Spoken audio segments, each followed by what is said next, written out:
Whoo-wee, have I started a firestorm? Have I started a firestorm? Listen, information that I share on this YouTube channel is for your educational purposes, and not only that, your advancement in life.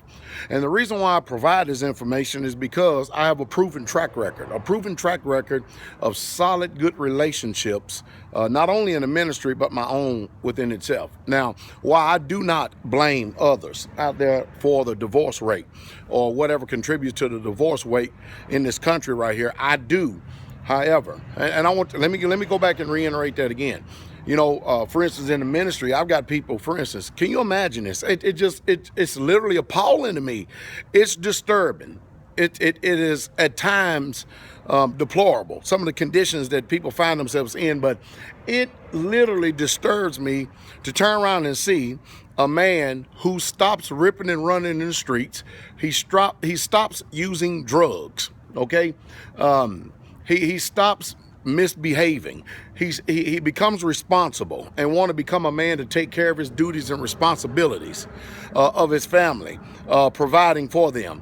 It is utterly amazing to me that when a man does this based upon his relationship, because he has discovered the creator universe and now he wants to live life right and want to do the right thing, it is appalling to me that these wives out there today, they don't want it. They would rather have a man that is ripping and running the streets, cussing and fussing, not paying the bills, having them starving, don't know where he is from one minute to the next. They would rather have that than a man that is committed himself to serving Yah.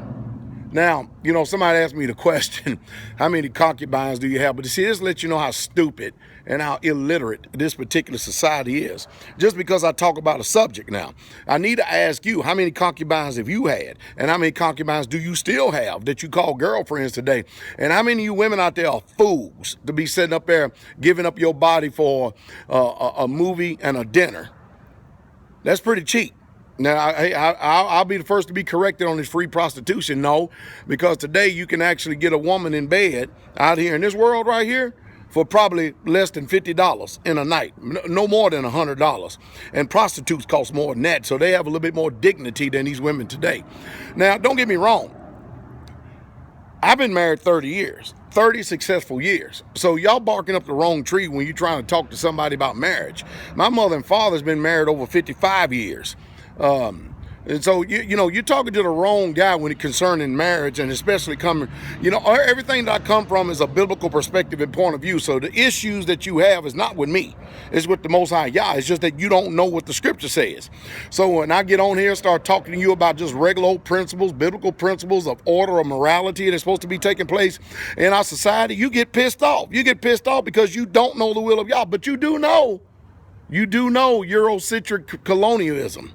You do know the society that we've been given in this world today, and you're glad to function in that. And then, you know, it's utterly amazing to me the bizarre behavior that takes place, which I still till today continually keep saying that this is collectively, socially, and deeply embedded in the subconscious mind of man. It's just in there, and there ain't nothing nobody can do about it today, because you have to be first willing to look at the evidence and then acquiesce to the truth, capitulate to the truth, and then conform, change, and bring forth fruit that really truly meets a change of life. Most people are not willing to do that. But it's amazing. If women can listen to me real close, you would see that I'm for you. I'm for you. And I'm against these bootlicking, jackleg dog of men. And I'm trying to get you to stop living by your feelings and emotions and calling that love. You know, if a man tell you he love you, you romantically get involved because, and something stimulates in your little mind, and you actually really truly think that he loves you. But, you know, it's amazing. Well, what about the man that would actually work hard? What about the man that will not run around bedding every woman and stuff? That's the men that women want today. And men today, they would clearly tell you, if they had a choice, if they had a woman over here that's been turned more times than a doorknob, and then a woman over here that's a virgin that kept herself, ask them which one would they want to take home to mama. And it ain't you that is actually out there running around loose. That's the sad part about it. So, hey, if you're condemned because of your past behavior, then guess what? Yeah, the creator of the universe is greater than your condemnation, greater than what you've done. All you have to do is meet his conditions, walk in the newness of life, and you won't have to be condemned. But man, that's utterly amazing. I'm trying to teach you women how to be honorable. That's what I'm doing. That's all I'm doing. I'm bringing up facts, historical facts, because this society, it's obvious that they're not going to teach you anything. They're not going to tell you nothing, especially the preachers and teachers. You look at the majority of these churches today with these effeminate men and all this wife swapping and lewd behavior that's taking place, that's going on in society today. It's just utterly, it's disgusting is what it is. It's literally disgusting. And the honorable woman, the woman who wants to be pure, the one to be holy, the one to be right, the one that actually wants to be a chase keeper at home, the one that actually wants to guide the house, raise the family, she is despised and rejected by the whorish woman today. Literally despised and rejected.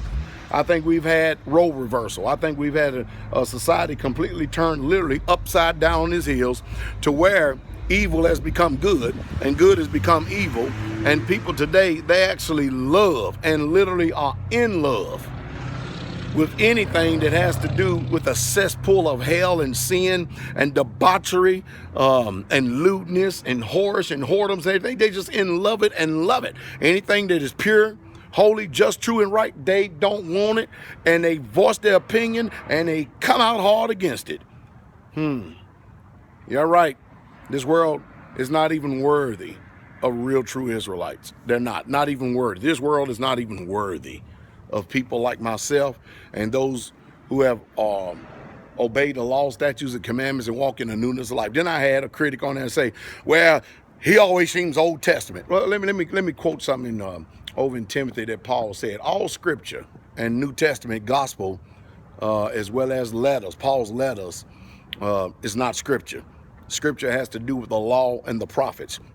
And he said all scripture is given by inspiration of Yah. And it is profitable for doctrine, for correction, for reproof, and instruction in righteousness, that a man of Yah may be perfect and thoroughly furnished unto all good works. See, you people don't know the word. That's why you can't live right. Paul also said in the book of Romans that the law is holy, the commandment is holy, just, and good. So there's something wrong with your theology. And again, you cannot take people who have been raised in the Anglosphere, who come out of the doctrine of Roman Christian, to ever expect to understand the Hebrew book. It's just simply not going to fit. It's just simply not going to fit. But hey, that's just the rationale of today. Hope I said something to stimulate thought. Y'all be encouraged. The King is coming. Shalom.